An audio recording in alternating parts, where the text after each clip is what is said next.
Welcome to Jas simple cooking. இன்றைக்கி நாம் இட்லி தோசை கூட வச்சு சாப்பிடக்கூடிய இட்லி பொடி எப்படி பண்ணுறதுன்னு பார்க்கலாம். இட்லி பொடி பண்ணுறதுக்காக நான் இங்கே 1 கப் உளுந்து, 1/2 கப் கடலைப்பருப்பு, 1/4 கப் வெள்ளை எள்ளு, 1/4 ஸ்பூன் காயப்பொடி, 10-12 வத்தல், 15 பல் பூண்டு தோலோடு எடுத்திருக்கேன், 4 தண்டு கருவேப்பிலை, ஒரு சின்ன துண்டு புளி.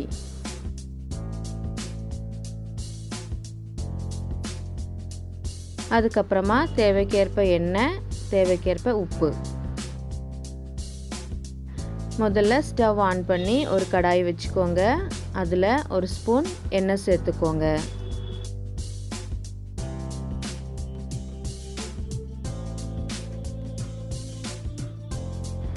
அதில் நம்ம எடுத்து வச்சுருக்கிற 1 கப் உளுந்து சேர்த்துடலாம். சேர்த்துட்டு நல்லா வறுத்தெடுத்துடலாம். நல்லா ப்ரௌன் நிறமாகிற வரைக்கும் வறுத்துக்கோங்க. நீங்கள் கம்மி அளவில் செய்கிறீங்கன்னா கடலைப்பருப்பையும் உளுந்தையும் ஒன்றா சேர்த்து வறுத்துக்கலாம்.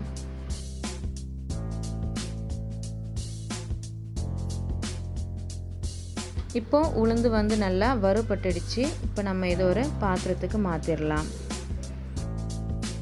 பாத்திரத்தில் மாற்றியாச்சு. இப்போ இது சைடில் இருக்கட்டும்.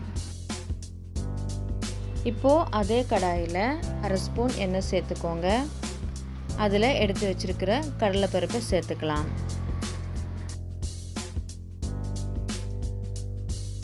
சேர்த்துட்டு கடலைப்பருப்பு பாதி வறுபடுற வரைக்கும் வறுத்துக்கலாம்.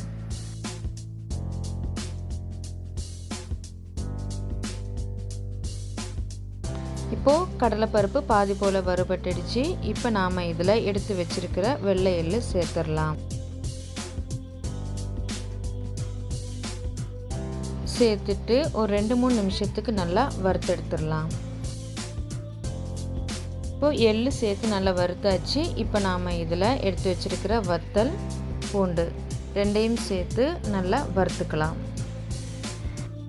ஒரு 2-3 நிமிஷத்துக்கு நல்லா வறுத்துக்கோங்க.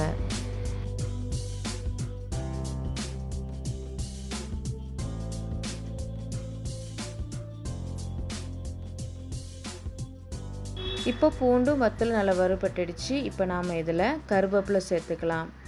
சேர்த்துட்டு கருவேப்பிலை நல்லா கிறிஸ்பி ஆகிற வரைக்கும் வறுத்துக்கலாம்.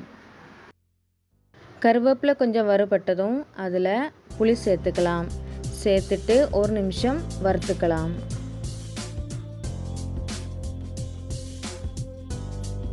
புளி சேர்த்து 1 நிமிஷம் வதக்குனதுக்கப்புறமா ஸ்டவ்வை ஆஃப் பண்ணிடலாம். ஆஃப் பண்ணதுக்கப்புறமா நம்ம எடுத்து வச்சுருக்கிற காயப்பொடியை சேர்த்துடலாம். சேர்த்துட்டு 1 நிமிஷம் அந்த சூடிலேயே வறுத்துக்கோங்க.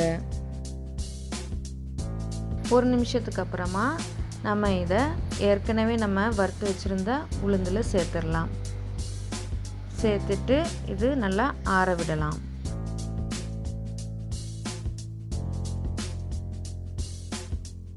இப்போது நம்ம வறுத்து வச்சதெல்லாம் நல்லா ஆறிடுச்சு. இப்போ நாம் இதை ஒரு மிக்ஸி ஜாரில் சேர்த்து நல்லா பவுட்ரு பண்ணிக்கலாம். அதுக்காக ஒரு மிக்ஸி ஜார் எடுத்துக்கோங்க. அதில் நம்ம வறுத்து வச்சுருந்ததெல்லாம் இதில் இப்போ சேர்த்துடலாம். இப்போது இதில் தேவைக்கேற்ப உப்பு சேர்த்துக்கலாம். முதல்ல கம்மியாக சேர்த்துக்கோங்க. கம்மியாக இருந்துச்சுன்னா நம்ம அரைக்கும்போது மறுபடியும் சேர்த்துக்கலாம். இப்போ நல்லா பவுட்ரு பண்ணியாச்சு. ரொம்ப நைஸாக அரைக்கக்கூடாது. இந்த மாதிரி அரைச்சி எடுத்துக்கோங்க.